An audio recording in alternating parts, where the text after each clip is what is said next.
വളരെ സന്തോഷകരമായ ഒരു പര്യവസാനം. കാലാവസ്ഥ വല്ലാതെ ബുദ്ധിമുട്ടിലാക്കി.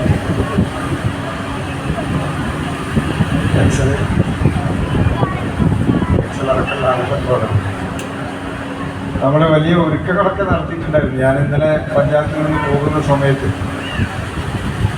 പന്തലിൻ്റെ വർക്ക് നടക്കുന്നു ഉച്ച ഒരു സമയത്ത്. അപ്പം പ്രതികൂല കാലാവസ്ഥയാണെങ്കിൽ കൂടി അതിനെ മറികടക്കാൻ വരുന്ന സജ്ജീകരണങ്ങളൊക്കെ സംവിധാനിച്ചിട്ടുണ്ടായിരുന്നു. പക്ഷേ അള്ളാഹു വലിയൊരു പ്രയാസമൊന്നും ഉണ്ടാക്കാത്ത വിധത്തിൽ വളരെ ഭംഗിയായി ഡിവിഷൻ സാഹിത്യോത്സവം നടത്താൻ നമുക്ക് സാധിച്ചു. അൽഹംദുലില്ലാ. ഞാൻ ഈ വേദിയിൽ നിൽക്കുമ്പോൾ ഓർക്കുന്നത് നിങ്ങളുടെ ഈ പ്രായത്തിലുള്ള ഒരു കാലത്ത് തന്നെ മഞ്ചേരി ഓർമ്മ തോന്നിയിട്ടില്ല, SSFൻ്റെ ഒരു സാഹിത്യോത്സവത്തിൽ പങ്കെടുക്കാൻ വേണ്ടി. അത് നമ്മൾ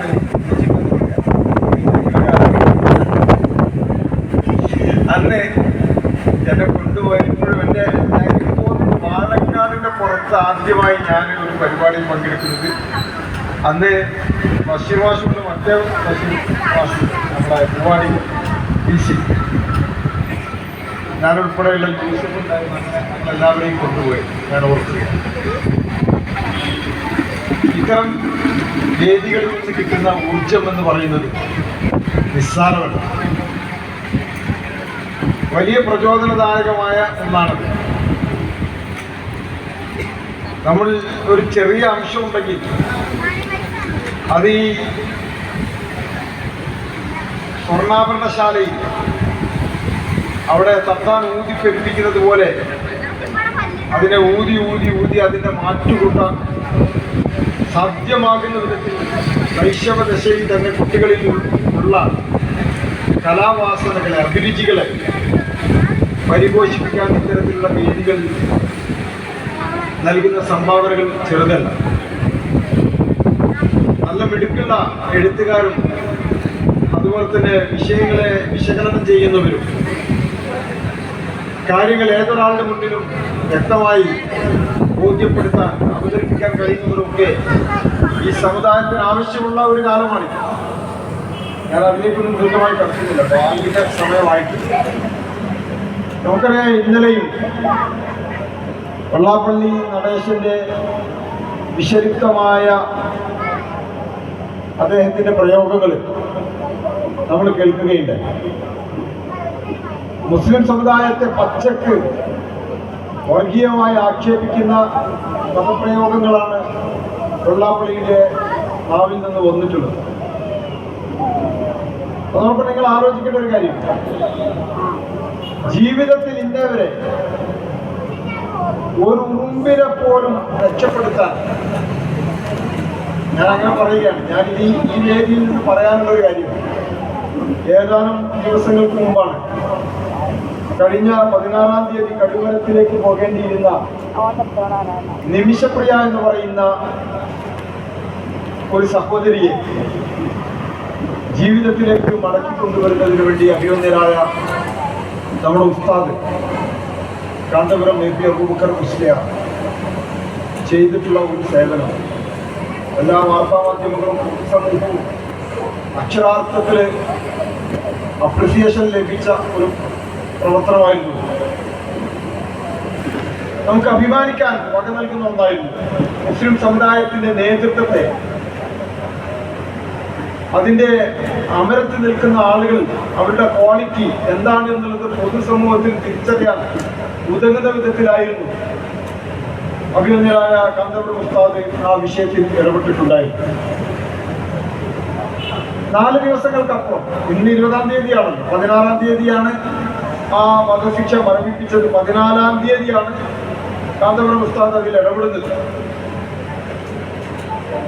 ഈ കാലം അത്രയും ഇതുപോലെ ഒരുപാട് പ്രതിസന്ധികൾ നിറഞ്ഞ, പ്രയാസങ്ങൾ ഉണ്ടായിട്ടുള്ള ഘട്ടങ്ങൾ പൊതുസമൂഹത്തിന് മുന്നിൽ മുസ്ലിങ്ങളുടേതല്ലാത്ത വിഷയങ്ങൾ തന്നെ പലപ്പോഴും വന്നു. ആ ഘട്ടങ്ങളിലൊക്കെ ഇടപെട്ടുകൊണ്ട് കൃത്യമായ നയതന്ത്ര പാഠവത്തോടുകൂടി അതിനൊക്കെ പരിഹാരം ഉണ്ടാക്കിയത് നമ്മുടെ നേതാക്കന്മാരാണ്, നമ്മുടെ ഉലമാക്കളും ഉമറാക്കളുമാണ്. ആ കമ്മ്യൂണിറ്റിയെ, ആ സമുദായത്തെയാണ് ഈ വിധത്തിൽ പൊതുസമൂഹത്തിന് മുന്നിൽ വെള്ളാപ്പള്ളിയെ പോലെയുള്ള അല്ലെങ്കിൽ ആ കാറ്റഗറിയിൽപ്പെട്ട ശശികല ടീച്ചർ പോലെയൊക്കെയുള്ള ആളുകൾ ഇങ്ങനെ നിരന്തരം മോശമാക്കി ചിത്രീകരിക്കുന്നു. അത്തരത്തിലുള്ള ആളുകൾക്ക് വായടപ്പൻ മറുപടി കൊടുക്കാൻ അവർ പറയുന്നതിനെ പല്ലും നഖവും ഉപയോഗിച്ച് എന്ന് പറയാറുണ്ട്. അതൊരു പദപ്രയോഗമാണ്. ആ വാക്ക് എന്താണോ അർത്ഥമാക്കുന്നത് ആ അർത്ഥത്തെ പൂർണ്ണമായി ഉൾക്കൊണ്ടുകൊണ്ട് അതിന് മറുപടി കൊടുക്കാൻ നമ്മുടെ സമുദായത്തിൽ പുതിയ തലമുറ ഉണർന്നു വരേണ്ടതുണ്ട്, ഉയർന്നു വരേണ്ടതുണ്ട്. അത് വെറുതെ ഉണ്ടാവുകയില്ല. അതിന് പ്രാപ്തിയുള്ള, കപ്പാസിറ്റിയുള്ള, കാലിബറുള്ള കുട്ടികൾ നമ്മൾക്കിടയിലുണ്ട്.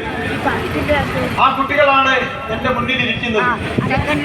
ഒരുപക്ഷെ നാളെ ഇതുപോലെയുള്ള വിഷം വമിപ്പിക്കുന്ന വെള്ളാപ്പള്ളിമാരുടെ പ്രസ്താവനകൾക്ക് മറുപടി പറയാൻ പ്രാപ്തിയുള്ള കുട്ടികൾ നമ്മളുടെ മുന്നിലുണ്ടാകും.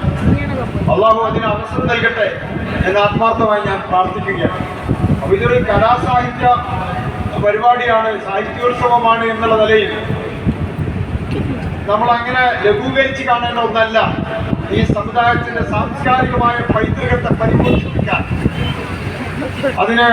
അതിന്റെ ഉദാത്തമായ മുഖത്തെ പൊതുസമൂഹത്തിന്റെ മുന്നിൽ കാണിച്ചു കൊടുക്കാൻ പ്രാപ്തിയുള്ള കുട്ടികളാണ് എന്റെ മുന്നിലിരിക്കുന്നത്.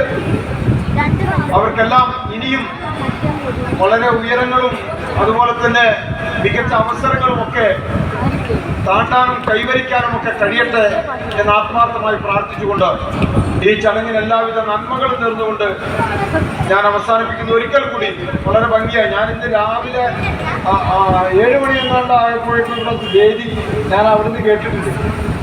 പിന്നെ സജീവമായി അങ്ങനെ വിവിധ വേദികളിൽ ഏകദേശം എനിക്ക് തോന്നുന്നു 300ഓളം കലാപ്രതിഭകൾ മാറ്റിവെച്ചൊരു വേദിയാണ്. ആ കലാപ്രതിഭകളെ എല്ലാവരെയും അഭിനന്ദിച്ചുകൊണ്ട്, സംഘാടകരെ പ്രശംസിച്ചുകൊണ്ട് ഞാൻ അവസാനിപ്പിക്കുന്നു. അൽഹംദുലില്ലാഹി റബ്ബിൽ ആലമീൻ. അസ്സലാമു അലൈക്കും.